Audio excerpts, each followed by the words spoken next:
అసలు ఇంపోర్ట్స్ మరియు ఎక్స్పోర్ట్స్ అంటే ఏంటో తెలుసా? తెలియకపోతే ఈ వీడియోలో చెప్తాను, పూర్తిగా చూడండి. ఎక్స్పోర్ట్స్ అనగా ఎగుమతులు. ఒక దేశంలో ఉత్పత్తి అయిన వస్తువులు లేదా సేవలను ఇతర దేశాలకు విక్రయించడం ఎగుమతులు అంటారు. ఎగుమతుల ద్వారా దేశానికి విదేశీ మారక ద్రవ్యం అనగా ఫారిన్ ఎక్స్చేంజ్ లభిస్తుంది. ఇది దేశ ఆర్థిక వ్యవస్థను మెరుగుపరచడంలో సహాయం అవుతుంది.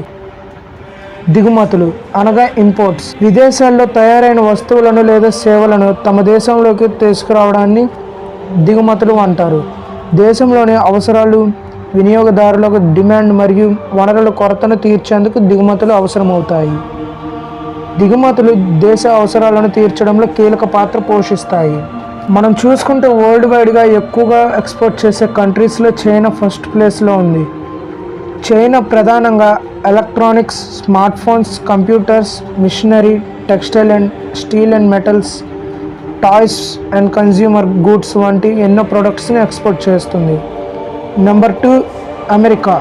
అమెరికా ప్రధాన ఎక్స్పోర్ట్స్ వచ్చేసి technology and electronics, automobile and aircrafts, oil and natural gas, agricultural products మరియు మెడికల్ డివైజెస్ వంటి ఎన్నో ప్రొడక్ట్స్ని ఎక్స్పోర్ట్ చేస్తుంది.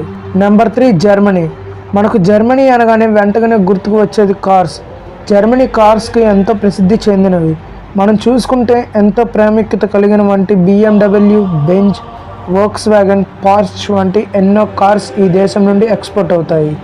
అలాగే ఇండస్ట్రియల్ మిషనరీ, ఫార్మాక్యూటికల్స్, కెమికల్స్ వంటి ఎన్నో ప్రొడక్ట్స్ జర్మనీ నుండి ఎక్స్పోర్ట్ అవుతాయి. Number 4 Japan. మనకు జపాన్ అనగానే అక్కడ టెక్నాలజీ మరియు అక్కడ పీపుల్ గుర్తుకు వస్తారు. జపాన్ ఎక్కువగా ఆటోమొబైల్ అనగా టయోటా, లెక్సస్, హోండా, నిసాన్ వంటి కార్స్ను ఎక్స్పోర్ట్ చేస్తుంది. అలాగే ఎలక్ట్రానిక్స్, రోబోటిక్స్ మరియు semi conductors and chips, steel and machinery వంటివి జపాన్ ఎక్కువగా ఎక్స్పోర్ట్ చేస్తుంది. Number 5 south Korea. South Korea ఎక్కువగా కాస్మెటిక్స్ మరియు ఎలక్ట్రానిక్స్, సెమీ కండక్టర్స్ వంటి ఎన్నో ప్రొడక్ట్స్ను ఎక్స్పోర్ట్ చేస్తుంది. Number 6 India. ఇండియా ప్రధానంగా IT, software services, generic medicines, textiles, rice and spices, jewellery and precious stones వంటి ఎన్నో ప్రధానంగా ఎక్స్పోర్ట్ అవుతాయి. అమెరికాకు 90% ఆఫ్ ది రైస్ మన ఇండియా నుండి ఎక్స్పోర్ట్ అవుతుంది. అలాగే ఎన్నో దేశాలకు స్పైసెస్ ఎగుమతి అవుతాయి. Number 7 Saudi Arabia. ప్రధానంగా సౌదీ ఆయిల్ అండ్ న్యాచురల్ గ్యాస్ని ఎక్స్పోర్ట్ చేస్తుంది. అలాగే ప్లాస్టిక్ మరియు కెమికల్స్ని ఎక్స్పోర్ట్ చేస్తుంది. అక్కడ ఉన్న ఆయిల్ అండ్ న్యాచురల్ గ్యాస్ని ఎక్స్పోర్ట్ చేయడం వల్ల వారికి ఎంతో ఆదాయం వస్తుంది.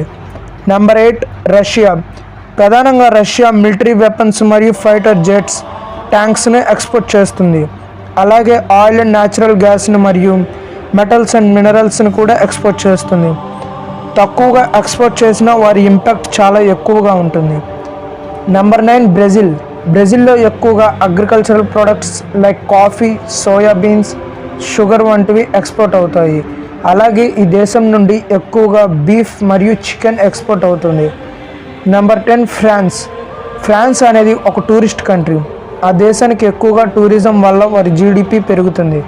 కాబట్టి వారు ఎక్కువగా లగ్జరీ గూడ్స్ మరియు వైన్ అండ్ ఫుడ్ వారి దేశం నుండి ఎక్స్పోర్ట్ అవుతుంది. ఇలా ఎన్నో దేశాలు తమ దేశాల నుండి వేరే దేశాలకు ఎక్స్పోర్ట్ చేస్తాయి. ఇలా ఎక్స్పోర్ట్ చేయడం ద్వారా ఫారిన్ ఎక్స్చేంజ్ పెరుగుతుంది, GDPని పెంచడంలో ఎంతో ఉపయోగపడుతుంది.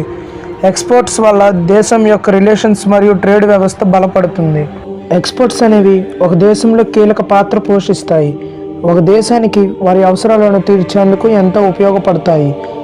అలాగే ఒక దేశంలో ఎక్స్పోర్ట్స్ ఆగిపోవటం వలన వారి GDP ఎంతో తగ్గిపోతుంది.